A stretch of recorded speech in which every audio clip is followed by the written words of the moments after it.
Konuya bir soruyla başlayalım. L1 ve L2 fazlar arasında bağlanmış yükün üzerinden geçen akımın dalga şekli nasıldır? Ohmik bir yük olduğu için akımın dalga şekli gerilimin dalga şekliyle aynı olacaktır. Çünkü ohmik yüklerde biliyorsunuz akım ve gerilim aynı fazladır. Yani aslında ben burada L1 L2 fazları arasındaki gerilimin dalga şeklini bulmaya çalışacağım. Akla ilk gelen yöntemle başlayalım sorunun çözümüne. U1 gerilimim sinüs x. Bu x çizdiğim programdan kaynaklı. Bu grafikleri çıkarırken aslında bu ne? Sinüs omega t. U1 gerilimim bu şekilde. U2 gerilimim de y eşittir sinüs x eksi 2 pi bölü 3. Yani sinüs omega t eksi 2 pi bölü 3. 2 pi bölü 3 120 derece yapıyor. Neden eksi 2 pi bölü 3? Eksi 120. Onun da nedeni L2 fazım benim 120 derece geride olduğu için. Buraya da baktığınız zaman şurası 2 pi, şu nokta 2 pi bölü 3 benim U2 gerilimimin başlangıç noktası. Burada U1 ve U2 geriliminin 30'ar derece açıyla anlık değerlerini buldum. İşte açı 0 iken U1 0, U2 eksi 0,86, 30 iken 0,5'e eksi 1, 60 iken 0,86'ya eksi 0,86, 90 iken 1'e eksi 0,5, 120 iken U1 0,86 iken U2 işte başlangıç noktası olduğu için 0, 150'de 0,5'e 0,5, 180'de 0'a 0,86, 210'da eksi 0,5'e 1, 240'da eksi 0,86'ya artı 0,86, 270'de eksi 1'e 0,5, 300'de eksi 0,86'ya 0, 330'da U1'im eksi 0,5, U2 eksi 0,5, 360'da 0'a eksi 0,86. Burada niye 30'ar derecelik açıyla ben bu değerleri aldım onu anlatmaya çalışacağım. Burada benim yapmaya çalıştığım şey U1 ile U2 gerilimleri arasındaki potansiyel farkı bulmak. Çünkü U1 ile U2 potansiyel farkı benim buradaki yükümün üzerine düşecek olan gerilimim. Potansiyel farkı da tabi burada mutlak olarak buldum. Mutlak değer olarak buldum. Mesela U1 0 açısında 0 noktasında 0 iken U2 eksi 0,86 arasındaki fark 0,86 volt. İşte gelelim ne diyeyim 150'deyken ikisi de 0,5 ikisi de artı 0,5'te olduğu için aralarında herhangi bir potansiyel fark yok. Mesela 240'da eksi 0,86 iken U1'im artı 0,86 benim U2 gerilimim aralarındaki fark 1,72. Yani bu arasındaki fark tekrar söylüyorum. Bu gerilimler arasındaki fark benim aslında yükümün uçlarına düşecek olan gerilimdir ve yükümden geçecek olan akımdır. 30'ar derece faz farklı olarak bunu çizdirelim. Ya da noktaları koyayım öyle söyleyeyim. U1 gerilimim 30'ar derecede bu değerleri alıyor. U2 gerilimimin 30'ar derecedeki anlık değerlerini de yine yeşil noktalarla gösterdim. Burada benim kırmızım U1'in 30'ar derecede aldığı anlık değerler, yeşillerse U2'nin 30'ar derecede aldığı anlık değerler. Arasındaki potansiyel farkı da 30'ar derecelik noktalar şeklinde koyalım. Aralarındaki tabi mutlak değer aldığım için hepsi bunların artıda çıktı. Şimdi akımın yönünü belirlemeye çalışalım. Akım potansiyel fark kadar olacak. Akla ilk gelen mantıkla çözüyorum. Bakın tekrarlıyorum. Akla ilk gelen mantıkla çözüyorum. Benim sıfır noktasındaki akımım potansiyel fark kadar olacak. Ve bakıyorum kırmızı yani U1 fazım sıfır noktasında, yeşil işte eksi 0,86. O zaman diyorum ki eksi alternansta bir akım geçmesi lazım. Ne kadar? Aradaki fark kadar. Devam ediyorum. Burada 30 derecede işte aradaki potansiyel fark 1,5 gördüğünüz gibi 1,5 ve diyorum ki yeşilin değeri yani U2'nin 30 derecelik değeri U1'den büyük olduğu için yeşil tarafında bir akım geçmesi lazım diyorum. Aradaki fark kadar. Devam ediyorum. Geliyorum buraya. İşte burada bir sıkıntı var. Burada U1'in değeri kaç derece? Bu 60. U1'in değeri 0,86. U2'nin değeri 0,86 eksi 0,86. Aralarındaki fark 1,72. İyi de akım hangi yönde? Çünkü ikisinin değeri de aynı. Bu iki mantıkta ne yapmıştım bu iki noktada yani 0 ile 30'da? Hangisinin değeri büyükse o alternansta ya da işte artı ya da eksi kısmı o şekilde düşünmüştüm. Burada ikisinin değeri de aynı. Bu noktada ne olacak peki? Devam ediyorum. 90 dereceye geldiğim zaman burada U1'in gerilimi U2'den büyük. O zaman diyorum ki ve U1 artı alternansta 1,5'luk aradaki fark kadar olsun. Devam ediyorum. Burada U1 0,86, U2 0 noktasında aradaki fark ne? 0,86 kadar. O zaman diyorum ki artı alternansta. Devam ediyorum. Burada ikisi de aynı. Yani ikisi de 0,5'te. Aralarındaki potansiyel fark yok. Akımda 0. O zaman 0 noktasında. Burada U1 gerilimim 0. 0,86 benim yeşil olan U2 U2 gerilimim ve aradaki fark 0.86. O zaman diyorum ki işte artı alternansta olsun. Çünkü niye? Büyük değer artı alternansta. Devam ediyorum. Şurada 210'da eksi 0.5'e 1 tarafında 1.5'luk bir akım olduğunu düşünüyorum. Buraya geliyorum. Burada da iki değer aynı. Aradaki fark 1.72 ama yeşille gösterdiğim U2 ve kırmızıyla gösterdiğim U1 biri artı alternansta, biri eksi alternansta aynı değere sahip. Peki 1.72'lik akım artı alternansta mı olacak, eksi alternansta mı olacak? Yani devam ediyorum. Yine aradaki fark kadar aldım. Aradaki fark ne? 1.5. Bu eksi alternanstaki U1'in değeri büyük olduğu için akımın eksi alternansta olduğunu düşünüyorum. Devam ediyorum. Yeşil 0'da. İşte bu 0.72'de akım yine eksi alternansta. Geldim 330'a. 330'da iki akım da eksi 0.5'te olduğu için arada bir potansiyel fark yok. Akım 0'da ve geldim burada da U2 gerilimim benim eksi 0.86. O zaman U1 de burada 0. O zaman diyorum ki işte bu yönde bir akım geçecek eksi alternansta. Bakın bu mantıktan hiçbir şey anlamadınız değil mi? Mantığı tekrar toparlayacak olursam burada diyorum ki U1 ile U2 gerilimi arasındaki fark kadar benim yük uçlarımda bir gerilimin düşmesi gerekir ve bu gerilim bir akım geçirmesi gerekir. Tamam. Bu akımın yönü ne olacak ve gerilimin yönü ne olacak? Ona da diyorum ki grafiğe bakıyorum. Bu U1'in şu yeşillerle gösterdiğim U2'nin gerilimleri. Diyorum ki hangisi büyükse akım aradaki fark kadar ya da gerilim aradaki fark kadar o tarafta olması lazım. Örneğin burada U2 eksi alternanstaki değeri U1'in artı alternanstaki değerinden büyük olduğu için o zaman aradaki fark kadar akım ya da gerilim ki aradaki fark 1.5 eksi 1'e 0.5 olduğu için 1.5 eksi alternansta olacak diyorum. Ya da diyorum ki burada bakın artı ve eksi alternansta biri 1, biri eksi 0.5 aradaki fark 1.5. 1.5 kadar büyük olan artı alternansta olduğu için artı alternansta olacak. Bu sefer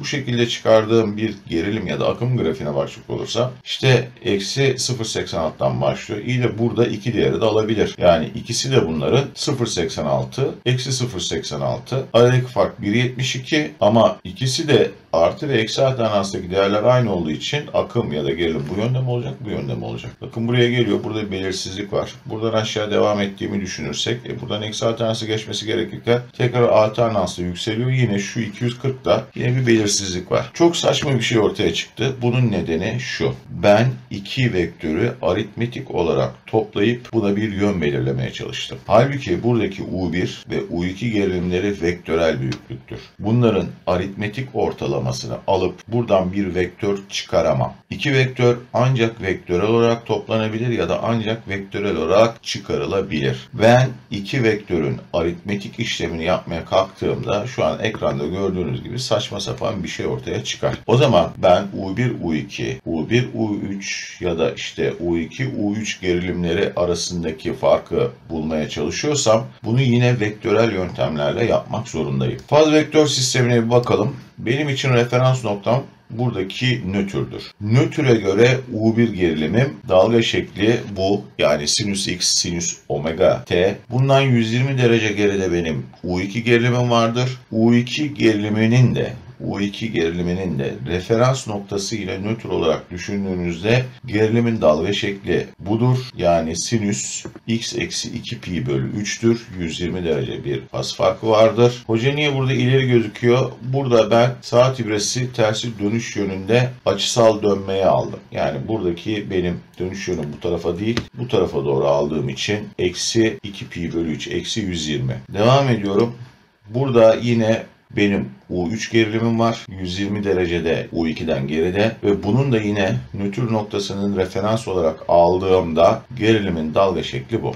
Bu da ne? Sinüs x eksi 4 pi bölü 3. Yani sinüs x eksi 240. Buradaki L1'in, L2, L3'ün yani U1'in, U2'nin, U3'ün burada görmüş olduğunuz grafik şekillerinin hepsi de nötr noktası referans alındığı durumdaki grafiklerdir. Peki nötr nedir? Nötr nasıl bir referans noktasıdır? Bunun üstünde duralım biraz da. YouTube kanalında daha önce yayınlamış olduğum alternatif akımda faz kavramı videom var. Bu videoya göz atarsınız bakarsanız sizin için yararlı olacaktır. Nötr nedir? Fazlar nedir? Burada onlarla ilgili bilgiler vermiştim o videomda. Şimdi nötr benim için L1, L2, L3 fazlarındaki U1, U2, U3 gerilimlerini düşündüğünüzde nötr benim için bir referans noktasıdır. Ve nötr her daim değeri 0 olan bir referans noktasıdır. Yani nötrün gerilimi 0'dır. Çünkü bu 0 olarak referans noktası alınmıştır. Peki bu sinüs grafiği bana neyi anlatıyor? Yani buradaki U1'in 0'dan başlayıp 180 derecede 0'a dönüp artı alternansta yine 360'da eksi alternansı gerçekleştirip 0'a dönen şu sinüs grafiği bana neyi gösteriyor?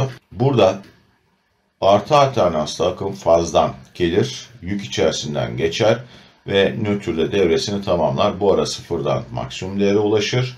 Bu yönde ve tekrar kendisini aşağı doğru gelerek sıfırlar. Yani sıfır noktasına gelir.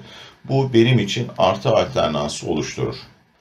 Şimdi gelelim eksi alternansa. Şuraya. Eksi alternansta da bu sefer akım nötrden yüke ve yük içerisinden geçerek L1 fazına gelir. Burada da yine eksi yönde akım maksimum değerine ulaşır ve daha sonra akım sıfır noktasına gelerek bir periyodunu tamamlar. O zaman tekrarlayacak olursam artı alternansta benim için akım fazdan nötre doğru akar. Eksi alternansta ise nötrden faza doğru akar. Nötr demiştim ki benim için referans noktası. Bunu kaplarla ya da kazanlarla açıklamaya çalışayım. U1 değeri artıp eksilen bir ne diyelim buraya kova kazan. Ve devamlı toprak seviyesinde kalan benim nötr kazanım var. U1'in gerilim değeri. U1'in gerilim değeri artı alternansta nötrden büyük olduğu sürece akım U1 kazanından nötr kazanına doğru akar. Şu 180 ve 360 noktalarında iki değer de birbirine eşit olur.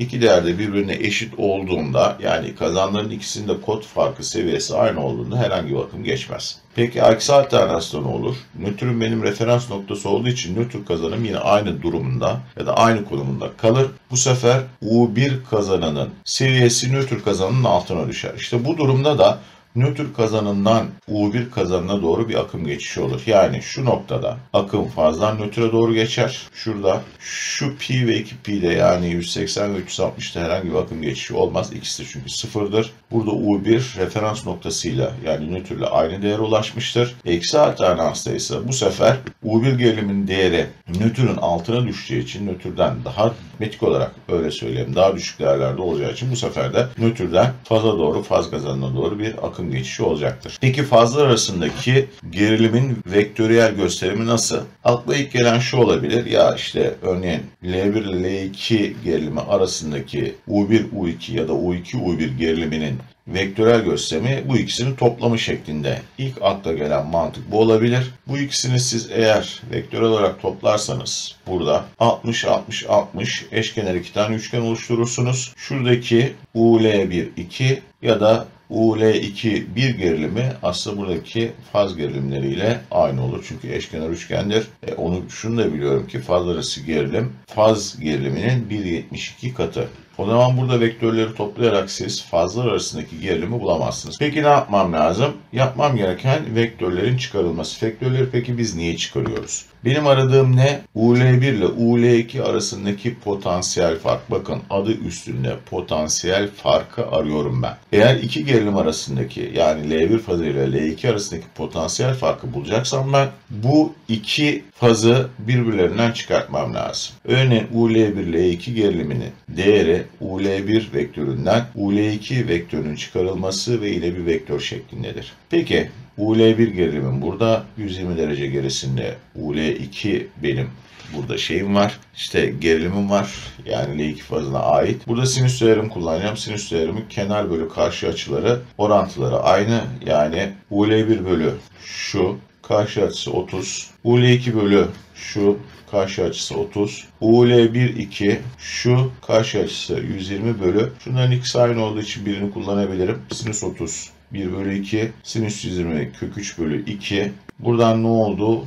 UL1 2 çarpı 1 bölü 2 eşittir UL1 yani şu çarpı karekök 3 bölü 2'den bu işlemi yapıp sadeleştirmeyi yaptığınızda UL1 2 UL1 çarpı karekök 3 yani U1 ile U2 arasındaki gerilim benim U1 gerilimimin kök 3 ile çarpılması kadar. Peki UL1 ile L2'yi yine kazan metaforuyla gideceksek nasıl çözeceğiz? Burada hem UL1 hem UL2 ikisi de devamlı değeri değişen gerilimler. Bundan önce faz nötrü nasıl göstermiştim kazanla? Nötr devamlı sıfır noktasındaydı. Yani nötr kazanı devamlı sıfır noktasındaydı ama burada hem UL1 kazanının hem UL2 kazanının devamlı kod farkları değişiyor. Burada yapacağımız şey şu. Burada birini referans noktası olarak belirleyeceğiz ve bu referans noktasına göre diğerinin gerilimini ya da işte vektörünü o şekilde göstereceğiz. Örneğin burada UL1, UL2. UL2'yi eğer ben kazanını referans noktası belirlersem, bu referans noktasına göre UL1'i ya da UL1'i referans noktası belirlersem, UL1'e göre UL2'nin durumunu ben ne yapacağım? Ölçümlendireceğim ya da vektör olarak göstereceğim. Ne demek istiyorum? UL1-2 geriliminin vektörü ve sinüs şekli bu şekilde. Burada ben ne yaptım? UL1-2 gerilimini belirledim. Yani UL2'yi referans noktası olarak aldım. Bu referans noktasına göre bununla U1 gerilimi arasındaki değere baktım. Bu da benim için UL1. L1'i başta yazdım. L2'yi bundan sonra yazdım. Burada L2 benim için referans noktası. Eğer UL2 referans noktası olarak alırsak UL2'ye göre U1 gerilimi, UL1 gerilimi, UL1-2 vektörü bu şekilde, yönü doğrultusu bu şekilde ve sinüs grafiği bu şekilde. Peki bunu nasıl buldum? Bunu bulmamın şekli şu. Bu grafikleri çıkardığım programa sinüs x eksi sinüs x eksi 2 bölü 2 pi bölü 3 yazdım. Yani yazdığım şey şu. Sinüsten benim UL1'den UL2'yi çıkart dedim. UL2'yi niye çıkarttım? Tekrar söylüyorum çünkü UL2 benim için referans noktası. Referans noktası olduğu için U1'den U2'yi grafikle çıkarttığımda elde ettiğim UL1-2 geriliminin sinüs grafiği UL2 benim için referans noktası. Tersini yapalım. UL2 gerilimine UL1 gerilimi referans noktasıymış gibi bakalım. Bu sefer bu baktığım gerilim UL2 bir gerilimi. Burada L2 başta L1 ondan sonra geliyor. Yani L2 gerilimine L1 gerilimini referans olarak aldığımda ki vektör bu şekilde olacak. Yani referans noktasından U2'ye doğru. Referans noktam ne? UL1. Bu sefer ne yaptım bunu bulmak için? Yani UL2 1'i yani U1'e göre L1'e göre L2 ile arasındaki potansiyel farkı U2'den U1'i çıkararak buldum. Sinüs grafiği bu şekilde. Buna da programa sinüs x eksi 2 pi bölü 3 eksi sinüs x yazdım. Sinüs x eksi 2 pi bölü 3 benim için U2 gerilimimde. Bundan U1 gerilimini çıkarttım. Yine devam edelim. Burada işte L2 ile L3 arasındaki ben gerilime baktım. Ama neye göre baktım? İlk baktığım şu kırmızı vektör UL3'ü ben referans olarak aldığımda UL3'e göre L2'nin gerilimi. Bunları nasıl buluyorum? U2 eksi U3'ten. Yani ok vektörün başlangıcı referans noktası olan UL3'ten çıkıyor. UL2'ye doğru gidiyor. Yön doğrultu bu şekilde. Peki nasıl buluyorum? U2'den U3'ü çıkararak.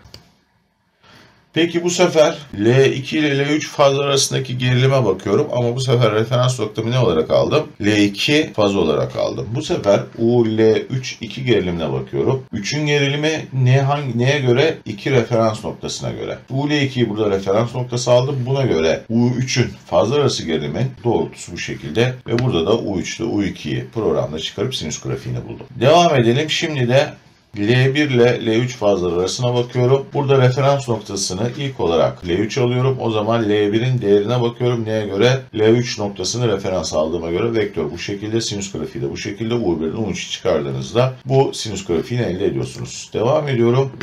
Yine L1, L3 fazlar arasına bu sefer L1'i referans alıp L3 tarafından bakacak olursam referans noktası U1 ve U1'e göre U3'ün vektörü bu şekilde UL3-1 ve sinüs grafiğinde U3'ten U1'i çıkararak elde ediyorum. Ben bunun deneyini yaptım. Deneyini yapmadan önce bazı ölçümler aldım. Burada ne yaptım? Her bir fazın U1, U2, U3 fazlarının osiloskopta tek tek birer kanalda grafiklerine baktım. Sinüs dalga formunda mı diye. Evet, sinüs dalga formunda. Çünkü bazen aşırı harmonikler falan oluyor. Bu sinüs dalga formu bozulabiliyor. Dalga şeklinde olduğunu gördüm. Ondan sonra faz sıralamam doğru mu diye baktım. Yani önce osiloskopum 2 kanaldı. U1, U2'yi U1, U3'ü ve U2, U3'ü osiloskop kanalına bağladım ve aralarında 120'şer derece faz farkı var mı yok mu tek tek bunu kullandım. Burada arada 120 derece faz fark var. Burada 240'ı gördüm. Burada da yine 120 derece faz farkını gördüm. Yani benim atölyenin L1, L2, L3 fazları doğru sıralamada mı ona baktım. Şimdi osiloskopla ölçüm yaparken referans noktasını koyduğum yer benim için önemli. Eğer ben şuradaki nötr noktasına osiloskopumun şase probunu bağlayıp faza da aktif probunu bağlarsam elde ettiğim benim sinüs omega t, yani ana birinci faza ait dediğim sinüs grafiği. Eğer ben osiloskopumun şase probunu faza bağlayıp nötre de şuradaki çıkışına da nötre de ben aktif probunu bağlayacak olursam bu sinüsün tam tersi, yani eksi sinüs omega t'yi, sinüs x'i elde ederim. Burada nedir? Referans noktası dediğim gibi nötrdür. Nötre göre faza aldığımda elde ettiğim sinüs grafiğim. Eğer ben referans noktası olarak faza alıp burada da nötrü aktif proba bağlayacak olursam bunun tam tersi bir ölçüm alırım. Şimdi ölçüm yaparken bu ölçümü nasıl yaptım? Faz sistemini hiç bozmadım. Yani benim faz sistemimle L1, L2, L3 gibi 3 tane benim fazım var. Bunların yıldız noktası benim nötrüme geliyor. Benim atölyedeki çalışma yaptığım masada L1, L2, L3 ve nötr bağlantım var. Bu bağlantıları zaten ben şebekeye müdahale edemem. Herhangi bir müdahalede bulunmadan bunun üstünde bazı referans noktaları belirleyerek osiloskopta ölçümler yaptım. Bu ölçümleri niye yaptım? Bundan önce anlatmış olduğum, grafiklerini çizdirmiş olduğum değerlerin doğru olup olmadığını teyit etmek istedim. Gelelim. U1, U2 gerilimine bakıyorum. U1, U2 gerilimine ben osiloskopta nasıl bakmam lazım? İşte osiloskopumun benim şase problarını L2'ye bağladım, L2 fazına bağladım ve kırmızı grafikte gördüğünüz probu da getirdim L1'e bağladım. Tekrarlıyorum.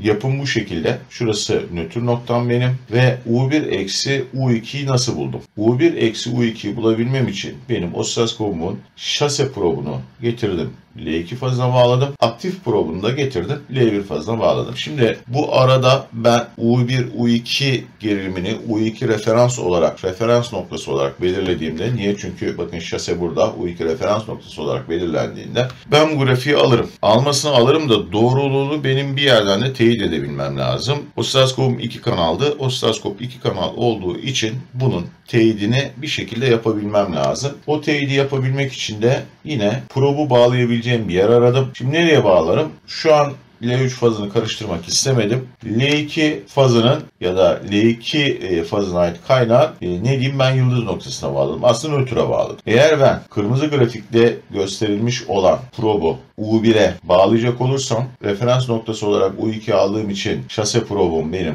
U2'de, yani L2 fazında. Eğer mavi grafikle gösterilmiş probu da getirip buradaki nötr noktasına bağlayacak olursam aslında ben ne elde etmiş olurum? Bir önceki grafikten hatırlayın. U2'nin tersini elde etmiş olurum. Yani eksi sinüs omega t eksi 120'yi elde etmiş olurum. Tersini elde etmiş olurum. Kırmızıyla da U2 eksi U1 grafiğini elde etmiş olurum. U2 eksi U1 kırmızıyla gösterdiğim şu grafik, eksi U2 fazı maviyle gösterdiğim şu grafik. Burada kıyaslama yapabilmem için 2-0 geçiş noktasındaki, işte burada benim eksi U2 fazım 300 dereceden geçerken burada da olabilir, fark etmez. U1 eksi U2 fazımsa 330 dereceden geçiyor. Yani aralarında 30 derece faz farkı var. Bakayım aynı şeyi elde ettim mi? Getirdim nötre, şuradaki nötre, burada grafikler benim osiloskopta uygulama sırasında farklıydı. Nötrü getirdim, sarı kanala aktif probuna bağladım. L1 fazına da mavi probun aktif kanalına bağladım. Yine şaseleri L2'de topladım. Aralarında 30 derecelik benim faz farkı 1.6 milisaniyeye tekabül eder. Niye? 360 derece. Çünkü 1 bölü t ise, yani 360 derecem benim 1 bölü 50 ise 30 derecem 1.6 milisaniye tekabül eder. Şu noktaları doğru veremeyebilmiş olabilirim. Gözüm çok net kesip. Çünkü milisaniyelerden bahsediyorum. Ama burada da iki değer arasında 1.8, yani 1.6, 1.8, 0.2 milisaniyelik bir şaşma var. O da burada benim işte değerleri seçtiğim noktaları bir miktar sağa ya da bir miktar sola kaydırma hatamdan olmuş olabilir. Burada U1 eksi U2 geriliminin grafiğini gördüm.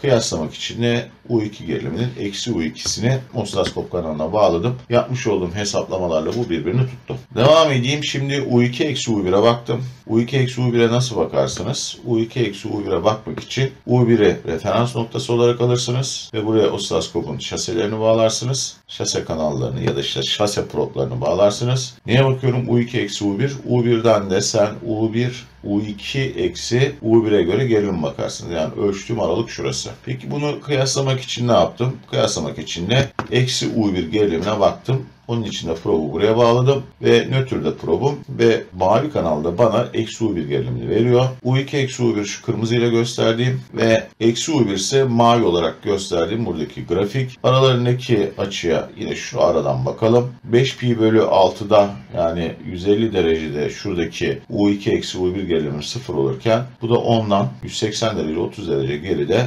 eksi U1 gerilimim 0 noktasından geçiyor. Yani buradaki baktığım şey aralarındaki açı. Çünkü biraz sonra bunun osiloskopla ölçümünü yaptığımda doğru mu değil mi buna bakacağım. Geldim yine nötrde sarı probum benim. Çünkü neye bakacağım bu sefer de yine? Eksi L1'e bakacağım. Eksi U1'e bakacağım. L2 probum benim mavi kanalda. Yine neye göre bakıyorum? U2'nin U1'e göre gerilimine bakıyorum. O zaman U1 gerilimim yani L1 fazım benim osiloskopun şase proplarının bağlı olduğu nokta. Şase proplarını buraya bağladığımda mavi benim grafiğim burada. Neyi veriyor? U2 eksi U1'i. Sarıyı da ben nötre bağladığımda bunun referans noktası da L1 fazı olduğu için eksi U1'i verecek bana. Aralarındaki açı neydi? Yine 30 dereceydi. 30 derece eksi U1 gerideydi. Bakıyorum. Aralarındaki grafik yine 1.36 milisaniye. Hani burada hocam niye tam 1.6 değil? Ya arkadaşlar yaşlandım yani. Osiloskopun muhtemelen şu iki aralıktaki şeyini alan bir kısmı vardır. Daha oraya kadar gelemedim yani osiloskopu daha çözemedim. İlla aralarındaki farkı otomatik hesaplatan bir yerleri vardır. Ama ben kare düzen gidiyorum. Yani gözümün gördüğü A buraya koyuyorum. B buraya koyuyorum. Şuradaki aradaki farka bakıyorum. 1.76. Bu bir tık sağa kaydırsam ya da bir tık sola kaydırsam hatta osiloskopun buradaki döndürdüğüm potansiyometrenin ya da komütatörün hassasiyetinden kaynaklı bile bunları düzgün alamıyor olabilirim. Ama hani 1.6 milisaniye 1.76 0.16 milisaniyelik falan bir işte hata var. Yani bu. Bunun teyidini yapıyorum. Şimdi U1 eksi U3'e bakıyorum. U3 benim referans noktam. Yani L3 fazım benim referans noktam. Osiloskopları buraya bağladım şaselerine. U1'e bağladığımda U1 eksi U3'ü buluyorum. Mavi probu da burada ben eğer nötre bağlayacak olursam da neyi verecek bana? Eksi U3'ü verecek. Grafikler bu şekilde. U1 eksi U3 kırmızı. Eksi U1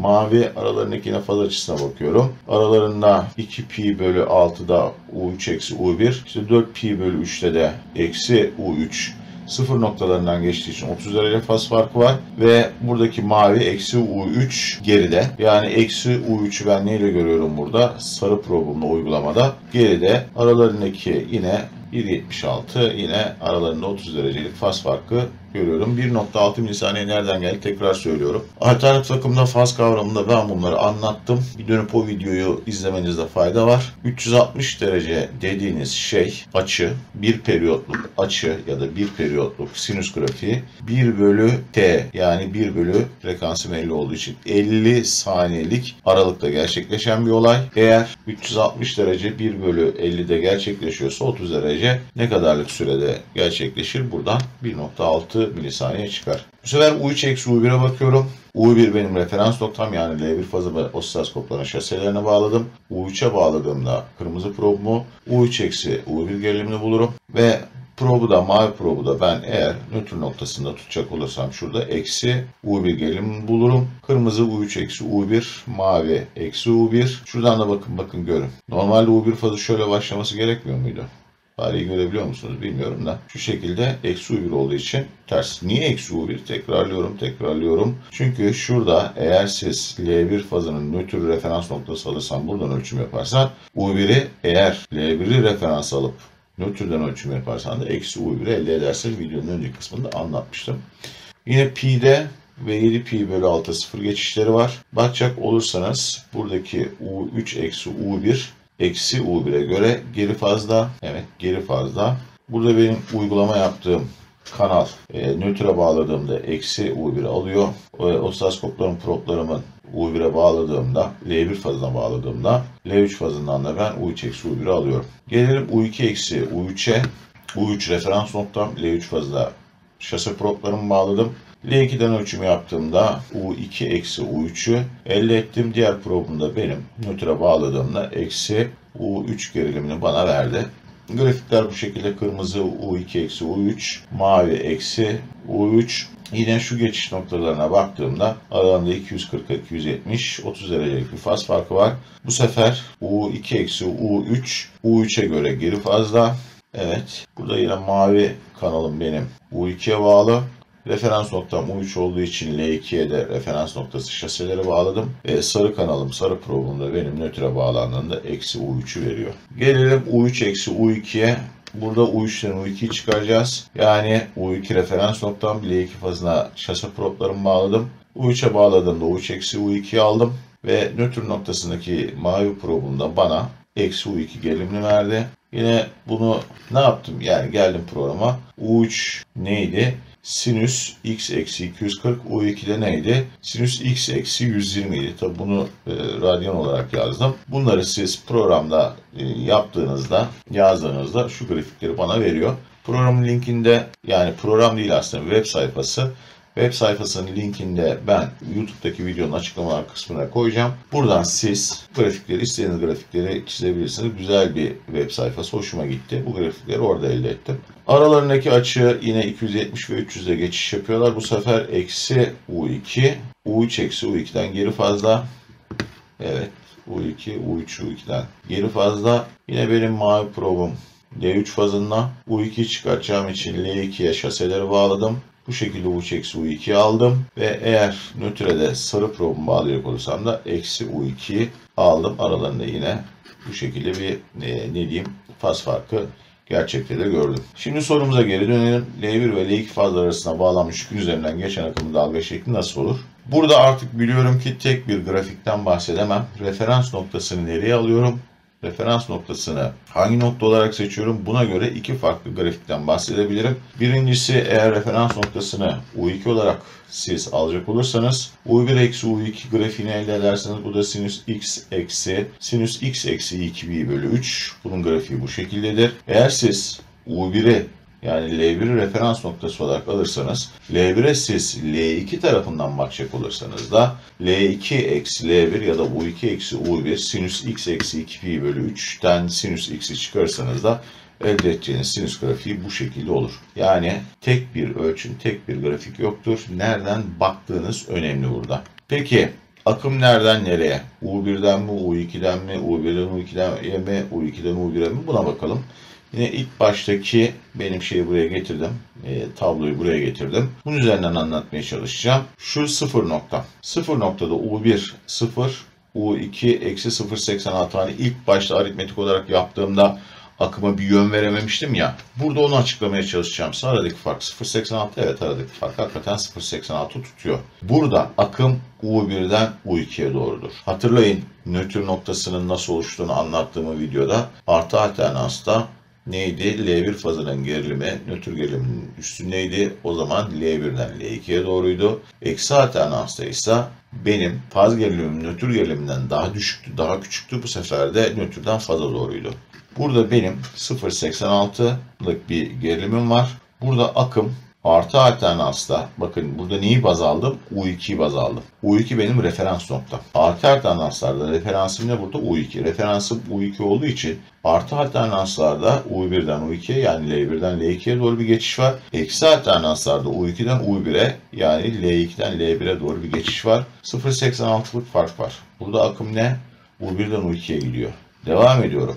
60 derecede 1,72'lik bir fark vardı. Bakın, yuvarlamaları yaptığımdan 1,72, 1,73'lük bir değer var. Burada yine akım U1'den U2'ye. Devam ediyorum. Sıfır noktası. Sıfır noktasında, yani 0,5 pi bölü 6'da oluşuyor. Herhangi bir akım geçişi yok. Sıfır. Devam ediyorum. Burada mesela 240 derecede Aradaki fark neydi? 1.72 idi. Eksi 1.72, 1.73 yuvarlamalardan kaynaklı. Bakın buna dikkat edin. Burada da benim akımım U2'den U1'e doğru geçiyor. Gelelim şurada 0 noktam. 0 noktada da herhangi bir akım geçişi yok. Şimdi U2'den U1'e bakacak olursak, yani U1'i referans noktası olarak alacak olursak, yine hatırlayın faz nötr grafiğini neydi? Şuraya referanstı. Fazın değeri nötrden büyük olduğunda fazdan nötre doğru, nötrün değeri fazdan büyük olduğunda nötrden faza doğruydu. Şimdi şurada eksi alternanslarda akım şu nötr olarak düşünün. Oradaki grafikte nötrden faza doğruydu. Yani U1'den U2'ye doğru geçecek akım. U1'den U2'ye. Artı alternanslarda ise şunu oradaki yine kıyaslama yapacak olursak faz nötrde faz gibi düşünün. Fazdan nötre doğruydu. O zaman U2'den de U1'e bir geçiş yapacak. Bakalım. Aradaki fark 0.86 idi. Evet 0.86. Akım ne yönde? Eksi alternansta bakın. U1'den U2'ye. Aradaki fark 1.72. Burada değer göstermemişim ama 1.72'ye de tekabül ediyor. Yine akım. Burada bakın. Şunu bir açıklayayım bakalım. Kafanız karışmasın. Ya hocam 0.86 eksi 0.86. Bakın U1 0.86 U2 eksi 0.86. U1 büyük U2 büyük. U1'in değeri büyük. O zaman U1'den U2'ye geçiş yapacak. Akım geçişi gerçekleşecek. U1'i referans olarak aldığınızda. U1'den U2'ye niye referans alıyoruz ama niye eksi alternansta? Çünkü U1'i referans aldınız. Bir de şuradan bahsedeyim. Bir de şuradan okuma yapayım. U1 0.86, U2 eksi 0.86. Yani buradan gözüküyor ki U1'den U2 tarafına U1'in değeri büyük bir akım geçişi olacak. Eyvallah. Ama niye eksi alternansta? Eksi alternansta olma nedeni de U1'in referans noktası olarak seçilmesi. Yani şöyle düşünün. U1 referans nötr nokta. Şurası ne? Faz nokta. Nötr faza doğru akım geçirecek. Bakın 60 dereceye iyi bakın. Farede arada bir gidip geliyor. 60 dereceye iyi bakın. U1 gerilimi 0.86, U2 eksi 0.86. Bu belli ki U1'den U2'ye doğru ve gerilim ya da akım geçişi olacak. Ama niye eksi alternansı? Çünkü referansım benim burada U1. Şöyle düşünün. Nötr olarak düşünün 0. Bu da faz olarak düşünün. Eksi bilmem kaç. Eksi 1 örneğin. Ama referans noktam nötr U1. Ve bu nedenle nötrden faza doğru, yani şuradan faza doğru geçişleri ben ne göstermiştim? Eksi alternans. Devam edelim. 0 noktasında herhangi bir akım geçişi yok. Devam edecek olursak eksi 0.86'ya 0.86. Aradaki fark ne? 1.72. 1.73 yani aynı. Peki şimdi U2'den U1'e niye geçiş yapıyor? Çünkü U2'nin gerilimi U1'den büyük. Tamam mı? Yani referans noktasından büyük. Eğer U2'nin gerilimi referans noktasından büyükse bu sefer akımı U2'den U1'e doğru geçirir. Tekrar bakın. Anlayabilmeniz için tekrar faz nötr grafiğine geri dönüyorum. Faz gerilimi nötrden büyükse altı alternanstaydı. Nötrden küçükse, yani sıfırın altındaysa eksi alternanstaydı. Burada benim U2 gerilimim, U1 referans, artık şurası referans nokta. Üstünde olduğu için U2'den U1'e akım geçirecek. Ama mesela şurada referans noktasının U2 gerilim referans noktasının altında. O zaman U1 U2 üzerinden akım geçirecek. Bunu da eksi alternansta gösterecek. Burada sıfır noktası. Videonun bundan önceki kısmında referans noktası belirleme, referans noktasına göre ölçüm alma ve bu referans noktasına göre elde edeceğimiz sinüs grafiği üzerinde oldukça fazla durduk. Kafanız karışmış olabilir. Hocam bunun daha kolay bir yolu yok mu diye soruyor olabilirsiniz. Evet, bunun daha kolay bir yolu var. Videonun bundan sonraki kısmında da bundan bahsedeceğim. Önce bazı bilgiler vereyim. Benim vektör sistemimde vektörlerin dönüş yönü saat ibresinin tersi yönündedir. Şurada okla gösterdiğim şekilde. Bu bir. İkincisi, burada mesela UL1'i vektör olarak gösterdim ama mesela UL1'in bir vektör olduğunu belirtmek için UL1'in yanına böyle bir açı şekli, buna da mesela 0 derece yazabiliriz. Mesela UL2'ye açı şeklini koyduktan sonra eksi 120, çünkü niye? UL2 gerilimim benim 120 derece geride referans noktasına göre. Burada referans noktasını ben UL1 alıyorum. Bazı kaynaklar burayı y ekseni üstüne gösteriyorum UL1'i. Bazı kaynaklarda UL1'i burada x ekseni üzerinde de görebilirsiniz. Bazı kaynaklar x ekseni üzerinde gösterir. Gösterim olarak belki o daha doğrudur ama benim y ekseni üzerinde UL1 göstermemin nedeni şu: bundan önceki kaynaklarda veya işte anlatımlarda genellikle yıldızdan bahsederken yıldızı bu şekilde yazıldığı için, bu şekilde sembolize edildiği için kafa karışıklığı olmaması açısından yıldız şekline benzer olması için UL1'e benim y eksenini de gösterdim. UL3 mesela eksi 240. Burası artı olarak bakacak olursanız da artı 120. UL2 eksi 120 derece. Neden UL2 eksi 120 derece? Tekrar söylüyorum. Burada benim vektör dönüş yönüm saat ibresinin tersi yönünde. Saat ibresinin tersi yönünde UL1'in önündeki şu alandaki gösterimlerde hepsinde açıyı artı gösteririm. İleri fazladır. Saat ibresi yönünde olan kısımlarda ise açıyı eksi gösteririm. Çünkü vektör dönüş yönünün tersidir. Sonradan başlıyordur. Geri fazladır. O nedenle de eksi gösteririm. Burada videomuzda ne yapmıştık? UL1-2 gerilimini bulabilmek için UL1 eksi UL2'yi vektörel olarak potansiyel farkı bu şekilde çıkararak bulmuştuk. Bunun bir diğer gösterim yöntemi de şu. Burada vektörleri ne yapmıştım? Farkını almıştım. Farkı almak için de bu şekilde bir işlem gerçekleştirmiştim. Bunun diğer yönteminde UL1-2 örneğin bulurken UL1 ile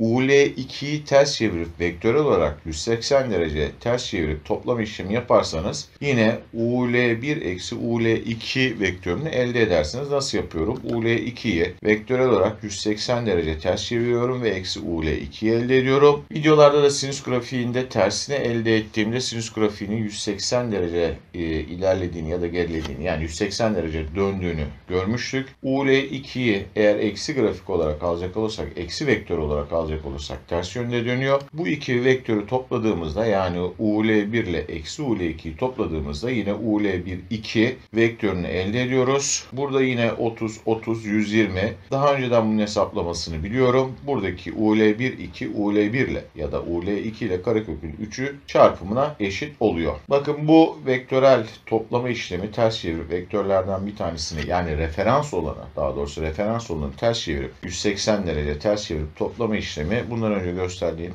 vektörlerin farkını alma işleminden biraz daha size kolay gelmiş olabilir. Şimdi bu işlemin doğruluğunu göstermeye çalışayım sizlere. Ne yapıyorum? UL1-2 gerilimini buluyorum. UL2-1-2 gerilimini bulamak için UL2'yi ters çevirmiştim. UL1'im sinüs x'ti. UL1-2'm sinüs x eksi 2 pi bölü 3'tü. Tersini çevirdiğinde eksi sinüs x eksi 2 pi bölü 3. Bunların orada farkını almıştım. Ama şimdi şura eksi olduğu için topladığınızda zaten burası direkt buraya eksi olarak gelecek. Sinüs x eksi sinüs x eksi 2 pi bölü 3 UL1-2 benim grafiğim. Bunları yine grafiklerini çizdirmiştim ve bu grafiklerin gerçekliğini osiloskop üstünde göstermiştim. Oradaki grafiğim buydu benim. Şu kırmızı grafiğim benim. UL1-2 gerilimim. Buradaki mavi olarak gösterdiğimse eksi L2 gerilimimdi. Yani eksi sinüs x eksi 2 pi bölü 3'tü. Grafiğe bakıyorum. UL1-2 geriliminden vektör dönüş yönüne baktığımda 30 derece ileri önde eksi UL2 vektörüm var. Bura UL1-2 gerilimimdi.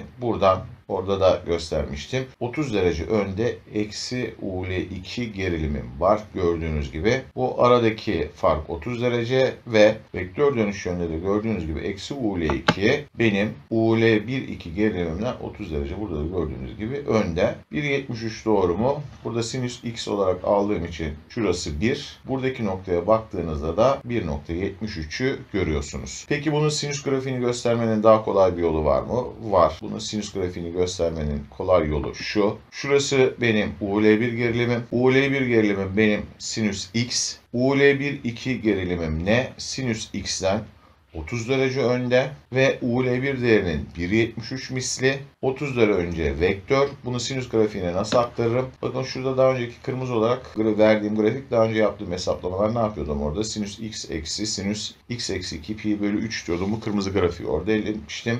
Şimdi bu kırmızı grafiği vektörden çıkaralım. Ne diyorum? UL1'den, yani sinüs x'ten 30 derece önde, geride olduğunda eksi koyuyordum. Önde olduğu için artı pi bölü 6, pi bölü 6 30'a tekabül ediyor ve bu sinüs x'ti. Örneğin değer olarak 1 diyorsak buna. UL1-2 bunun karekök 3 misliydi. Buradaki sinüs x artı pi bölü 6, yani sinüs x'ten 30 derece önde bir grafik. Bunu da karekök 3 ile çarptığımızda UL1-2 gerilimini elde ediyoruz. Gördüğünüz gibi buradaki hesaplamayla vektöre bakarak çıkardığım sinüs grafikleri ikisinin aynı olduğunu burada görüyorsunuz. Peki bunu diğer fazlar için düşünecek olursak UL1 eksi UL2 vektörü bu şekilde, UL2'yi ters çevirdik. UL2, UL3 gerilimi bu şekilde UL3 ters çevirdik. UL3, UL1 gerilimi. UL1'i ters çevirdik. UL1, UL3 gerilimi. UL3 tersi zaten. Az önce çevirmiştik. UL2, UL1 geriliminin vektörü bu şekilde. Ve UL3, UL2 geriliminin vektörü de bu şekilde. Bu vektör gösterimi, buradan sinüs grafiğinin çıkarılması belki sizin daha kolayınıza gelir. Arkadaşlar bu videoda sizlere 3 fazlı sistemlerde fazlar arasında gerilim ölçerken vektör olarak referans noktasının nasıl belirleneceğini, buna göre nasıl ölçüm yapılacağını, bunun sinüs grafiğinin nasıl çıkarılacağını, referans noktasının ne anlama geldiğini ve referans noktasına göre gerilim ölçümüyle grafiğinin çıkarılmasıyla ilgili bir takım bilgiler verdim. Umarım sizler için yararlı olmuştur. Bir sonraki videoda görüşmek üzere.